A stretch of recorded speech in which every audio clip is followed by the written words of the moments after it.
How's it going, YouTube? Welcome back to HTE Gaming.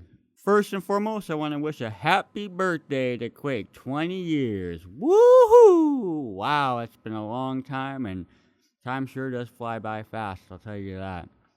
It seems like just yesterday I was picking up this game for the first time and fragging people in the face.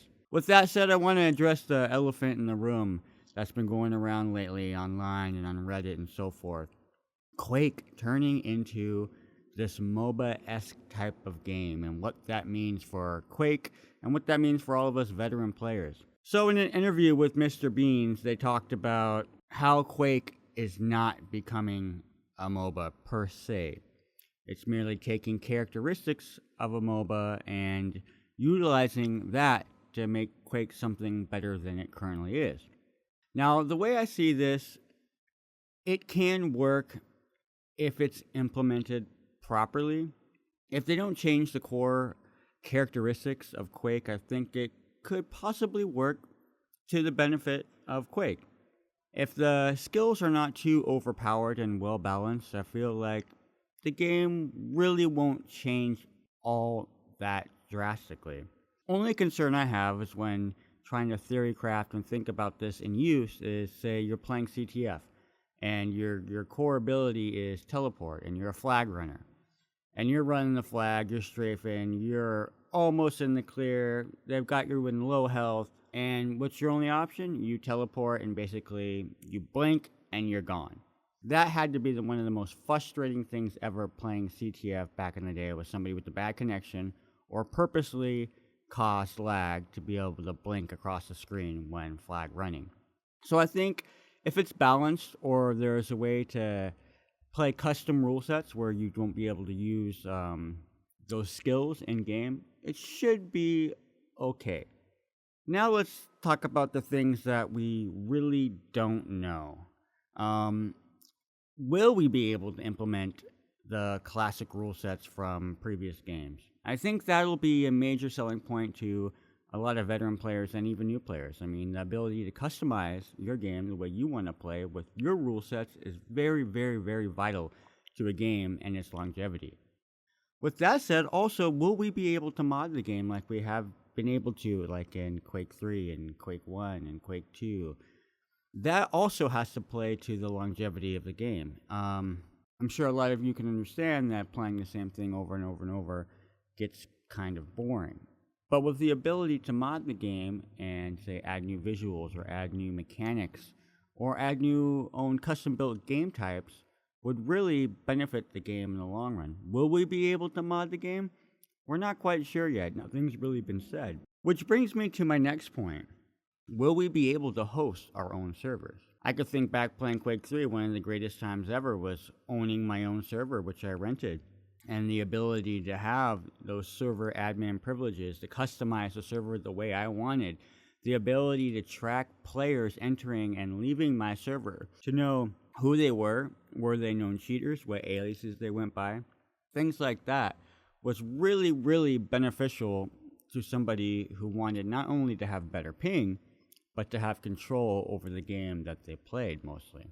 More often than not, the cheat detection that was included with Quake was very, very bad. You had to rely on other things like checking players, searching their known aliases, going through the server screenshots, looking at the screenshots, seeing if they were wall hacking, even the ability to go through logs and read what players were saying to each other, whether they were talking about where they had downloaded their hack or where you could get a hack. You could instantly find those players' IP and ban them entirely. And if they came back, you just ban them again. It was that simple. The problem with having dedicated servers is not everybody is going to be close to where those dedicated servers are. And with that, Quake being as highly competitive as it is, every millisecond really does matter. When I moved from the west side of the United States to Hawaii, my ping suffered drastically. My closest ping would be to California from Hawaii, which snapped me above 90 milliseconds on a cable connection, merely due to the distance that I am from the hosted server. Where before I was playing roughly around 45 to 55 ping. Now you take that and not only double my latency, it drastically affects the way a game like Quake is played. Even with my high percentage LG while I was on the West Coast, translating that into double my ping destroyed my LG accuracy. Even though on my screen it looks as though I'm connecting everything and I'm getting hit markers, I'm losing health and they are losing less health.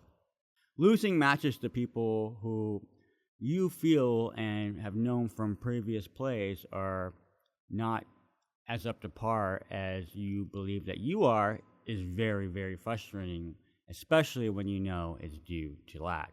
If these servers are indeed hosted by QuakeLive or a third party, I think a lot of players would like to know, will we be able to change the rule sets that are already currently set up on the server? Will they even be able to be vote changed by a vote in game? These questions still remain unanswered. Let's talk about what makes Quake good and what needs to stay in order for this new game to survive.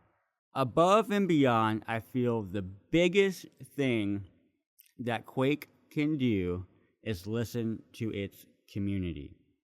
We have invested our time into this game and play it enough to know what we feel works and what doesn't work. The biggest mistake that they can make with releasing this game is not listening to the community feedback. Although we're not in open beta and we haven't had a chance to play the game, I think a lot of people are concerned about the fundamentals of Quake being changed. I think with just a little bit of acknowledgement of these concerns, it could relieve a lot of players' tensions. A lot of players do not want to see the movement change at all. I feel some things could be added with the release of this new game to make the longevity of this next game even that much longer. Say, for example, adding a mini defrag-esque type of training. New players don't know the movement mechanics and don't really have a way of learning the movement mechanics that we've all built up over the years. They've never played in a defrag server. They don't know the angles. They don't understand the concept of having to sway your reticle to a certain degree and then sway it back upon landing at another certain degree in order to gain the most momentum out of your strafe jump. A simple defrag-esque type of training would help new players immensely when learning the new movement. Also, I feel the ability to transfer an old config from, say, QuakeLive into the new Quake Champions would be essential for old players returning to the new. Which brings me to maps. A lot of players want to see new maps. I want to see old good maps also ported over into the new Quake Champions. New maps are also a great way of bringing new life into a game over time. And with maps, why not throw in a fully functioning map editor for the community itself to develop the kind of maps they want to see in a rotation at, say, a tournament setting or more of a casual setting? Clan support also has to be one of the major factors when trying to progress Quake into a bigger esport than it currently is. You got to have the tournaments, you got to support the clans that play, you got to make it something to strive for rather than something that's kind of pushed aside and made into a small niche community. I feel a ranking system definitely has to be implemented with the launch of the new title. You're going to have players who've been playing for those 20 years. And then you're going to have players who have been playing for less than 20 hours. Players who just installed the game freshly. And they're going to be going against these players who seem to move at lightning speed and have lightning reflexes and are dead upon the instant that they spawn. I think something as simple as adding an ELO ranking system, which is currently in use in QuakeLive, would drastically change the experience for the new player. Now, as a new player, one might think these players must be cheating. Therefore, you have to have a cheat detection system which is update with today's standards in cheat detection. Also, I would like to see the ability to add my old QuakeLive friends into the new Quake Champions. Being able to readily team up with anybody I've played with over these past 16 years would be amazing, especially to see the players I haven't seen play in forever. Hit them up, get them in game, let's reconnect, and let's go frag. With what little we know, I hope Quake Champions becomes a great game just like QuakeLive and Quake 3. We all know how people work. People are afraid of change, and telling somebody they're changing something that they truly love, whether it's for the better and they don't know it, really scares some people.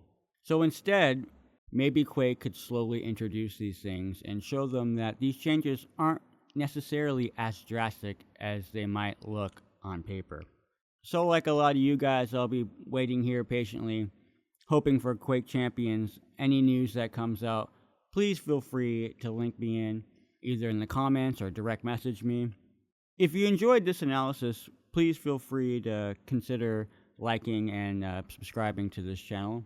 I'm a very, very, very small channel, and anything really does help. I want to thank you all for taking the time out of your days to listen to my thoughts and concerns about the new Quake. So thanks again for stopping by, and I hope to see you guys back soon. I'm Haight, GG, no re.